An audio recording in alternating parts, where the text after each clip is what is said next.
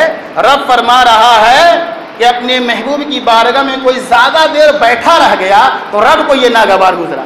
اللہ نے ادب کا قانون تو دیکھو کیسا کیسے، یہ حدیث نہیں یہ قرآن کی آیت کریمہ ہے. چلو یہ 6-7 آیت ہو گئی، ایک اور آیت کریمہ پیش کرتا ہوں، پھر اس کے بعد یہ ادب کی بات ہے، پھر بے ادبوں کا طریقہ بتاؤں گا، گستاخوں کو نتیجہ بتاؤں گا. قرآن کریم سورہ مجادلہ رکوع 2 آیت نمبر 12 پروردگار عالم فرما رہا ہے یا ایھا الذین آمنوا اذا ناجیتم الرسول فقدموا بین یدی نجواکم صدقہ. یہ آیت کریمہ اس وقت نازل ہوئی کہ جب صحابہ کرام اکابر بڑے بڑے مالدار رئیس صحابہ سرکار کی بارگاہ میں دیر دیر تک بیٹھے رہتے تھے اور بہت مسائل پوچھتے رہتے تھے. دیر تک سرکار کی بارگاہ میں بیٹھے رہتے، بڑے مسائل پوچھتے رہتے. اللہ کو یہ طریقہ ناگوار گزرا تو پروردگار عالم نے قرآن کریم کے اندر آیت کریمہ نازل فرما دی کہ ایمان والو نبی کے پاس زیادہ دیر نہ بیٹھا کرو، اور اگر نبی سے کچھ پوچھنا ہو تو پہلے صدقہ دیا کرو. اے اللہ تو اپنی بارگاہ میں بلاتا ہے عبادت کے لیے، نماز کے لیے تو حکم دیتا ہے صرف وضو کر کے آؤ. مسجد میں آؤ نماز پڑھنے کے لیے تو رب کا حکم ہے وضو کر کے آؤ، پاک صاف آؤ. مگر اے اللہ تو فرما رہا ہے قرآن کے اندر کہ میرے محبوب کی بارگاہ میں جب حاضری دو کچھ پوچھنا ہو تو پہلے صدقہ کرو، بعد میں میرے حبیب کی پاس آؤ. ایک بار پوچھنا ہے، ایک بار پوچھنی ہے، ایک بار صدقہ دو. 2 پوچھنا ہے 2 بار صدقہ دو. جتنی باتیں پوچھنی ہے پہلے اتنا صدقہ دو، بعد میں میرے محبوب کی بارگاہ میں حاضر ہو جاؤ. قرآن کریم کی آیت کریمہ نازل ہوئی. مولا علی شیر خدا رضی اللہ تعالیٰ عنہ کو ایک دن 10 مسئلہ پوچھنا تھا. 10 مسئلہ پوچھنا تھا، 10 باتیں پوچھنی تھی تو آپ نے 10 بار صدقہ دیا. تو اس آیت کا وجوب ختم ہو گیا، یعنی جو ضروری حکم تھا وہ ختم ہو گیا، اٹھا لیا گیا. مگر استحباب باقی ہے کہ ابھی بھی یہ طریقہ رائج رہا. تو یہ ادب والوں کی بات قرآن کی کئی آیت کریمہ میں نے آپ کے سامنے پیش کیا حوالے کے ساتھ کہ ادب والوں کا ایمان و عقیدہ دیکھو کہ رب نے ان کے ساتھ کتنا انعام و اکرام کا وعدہ فرمایا. کہیں فرمایا اولئک الذین امتحن اللہ قلوبہم للتقوی، کہیں فرمایا لہم مغفرۃ واجر عظیم. تو اللہ تعالیٰ ان ادب والوں کے ساتھ اور محبوب کے بارگاہ کی ادب کا طریقہ قرآن کی آیت کے ذریعے بیان فرما رہا ہے.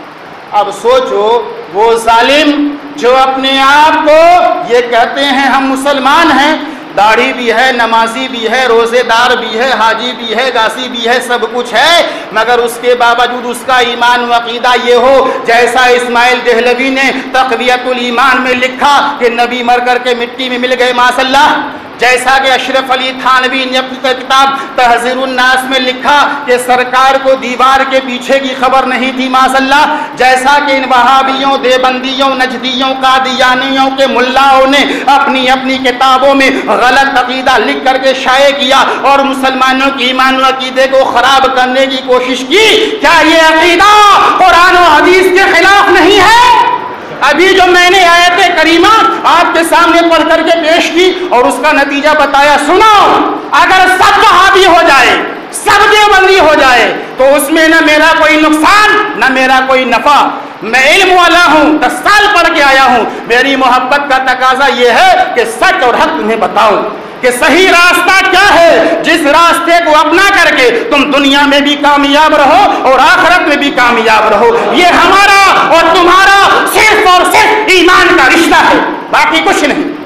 میرا اور تمہارا صرف ایمان کا رشتہ ہے اور اس ایمان کے رشتے سے میرا فرض بنتا ہے کہ تم مدرسے میں نہیں پڑھے ہو، تم نے مدرسوں میں تعلیم حاصل نہیں کی، ان تبلیغی جماعت والوں سے صرف سنا کہ سلام مت پڑھنا بند کر دیا، انگوٹھا مت چومنا بند کر دیا، مزار پہ مت جانا بند کر دیا.